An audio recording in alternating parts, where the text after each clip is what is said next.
Տիրոջը Աստծո ժողովուրդ, փառք մեր Տեր Հիսուսին։ Ես աղոթներից 3 համար կարտամ նորից աղոթքի կանք։ 145 Սաղմոս առաջինից 3-րդ խոսքերը։ Քեզ պիտի բարձրացնեմ, ով իմ Աստվածս, որ թակավոր ես,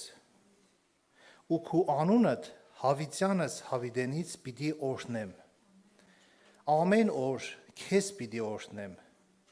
Մենք ամեն օր կօրհնենք Տիրոջը։ Ու քու անունդ հավիտյանս հավիտենից պիտի գովեմ։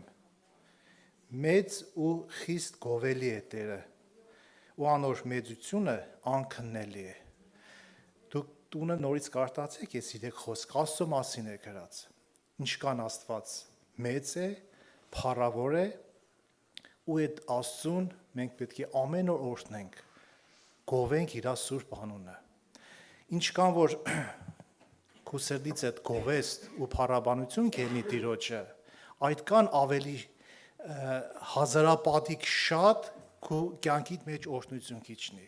Դուք փորձեք միշտ գովեք Աստծուն, միշտ փառաբանեք ու ամենտեղ։ Եվ որ Աստծո մասին խոսքը գնա, դուք գովեցեք Տիրոջը, պատմեք Տեր Հիսուսի գործերը։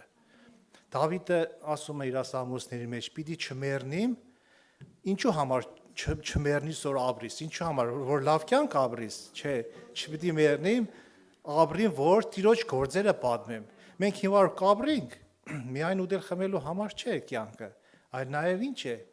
ամենաշատը հոգևոր մարդու համար Տիրոջ գործերը պատմես, իրա մասին խոսաս, իրա փրկության մասին խոսաս, ամեն տեղ ասես, որ փրկությունը մոտ է, ապաշխարեք դարձի եկեք, որովհետև Տերը ինչու համար է քեզի դրել աշխարհի վրա, հարևանության մեջ, աշխատանքի վայրը ամեն տեղ,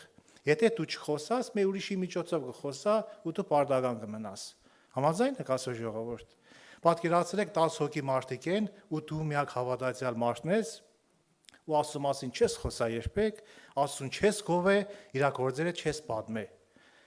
Տերը մի ուրիշին կուղարկե, նրանց կպատմե ու դու պարտական կմնաս։ Դա այդ խոսքը առաջին ինձ կվերաբերվի։ Հիմա կանք աղոթքի, խնդրենք Տիրոջ զորությունը, ներկայությունը, որպես իր գործերը ամեն տեղ պատմենք, գովենք ու փառաբանենք։